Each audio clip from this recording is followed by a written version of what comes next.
topic is salt. So what are salts?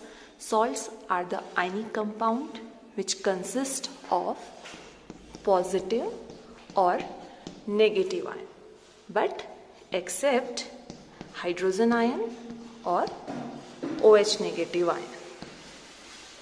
So students, salt are those ionic compound which consist of positive negative ion except hydrogen ion or hydroxide ion. Why? Because we have already know if hydrogen ion is present in salt, it is known as acid, है ना? If OH negative ion is present in any compound, we call them base. तो जब हम इनको acid और base बोल रहे हैं तो हम इनको सॉल्ट कैसे बोल सकते हैं? तो इसीलिए आपके सॉल्ट कौन होंगे? जिनमें आयन तो प्रेजेंट होंगे लेकिन हाइड्रोजन आयन और हाइड्रोक्साइड आयन के अलावा. तो एग्जाम्पल कौन हो सकते हैं? जैसे आपका NaCl है ना, Na पॉजिटिव Cl नेगेटिव. आपका कॉपर सल्फेट है CuSO4. ये भी क्या है? हाइड्रोजन और हाइड्रोक्साइड आयन के अलावा जो आपके आयन है उनसे बने. So salt are those ionic compounds which consist of ions, that is positive और negative ion except hydroxide ion और hydrogen ion.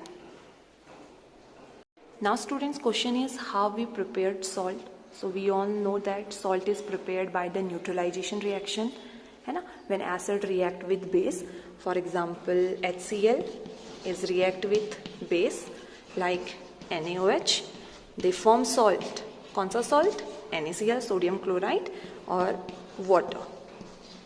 So we can say that salt is formed by the neutralization reaction. Now students, we will discuss nature of salt.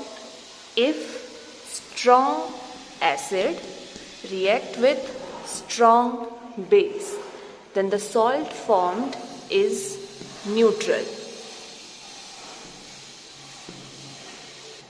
and its pH is equal to 7. If student strong acid react with strong base, then the salt which is formed is neutral and its pH value is 7. For example, HCl is strong acid, will react with strong base like sodium hydroxide is strong acid student. When strong acid react with strong base, the salt formed is NaCl is neutral.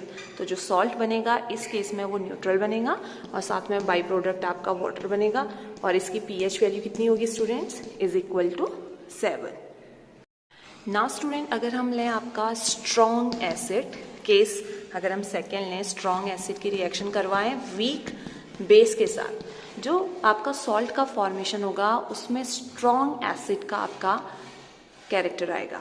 ठीक है student, अगर दोनों strong होंगे तब तो week salt का formation होगा, लेकिन अगर एक स्ट्रॉन्ग है एक वीक है तो जो स्ट्रॉन्ग है उस नेचर का हमारा सॉल्ट का फॉर्मेशन होगा. तो जो सॉल्ट बनेगा वो कैसा बनेगा? आपका एसिडिक. और एसिडिक का pH रेंज कितना होता है स्टूडेंट? Less than 7. ठीक है, एग्जाम्पल आप लिख लोगे, आपको एग्जाम्पल पता है स्ट्रॉन्ग एसिड और वीक बेस के, तो आप ये रिएक्शन करवा सकते हो इजीली. अगर हमारे पास आए वीक एसिड और स्ट्रॉन्ग बेस, तो किसका नेचर आएगा सॉल्ट में? ऑब्वियसली स्ट्रॉन्ग बेस का. तो जो हमारा सॉल्ट बनेगा वो कैसा बनेगा? Basic nature. और उसकी pH वैल्यू क्या होगी आपकी? मोर देन 7 से ज़्यादा.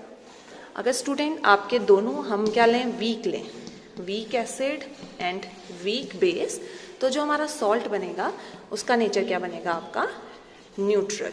और न्यूट्रल का pH कितना होता है? Is equal to 7. तो स्टूडेंट, ये हमारा नेचर ऑफ सॉल्ट.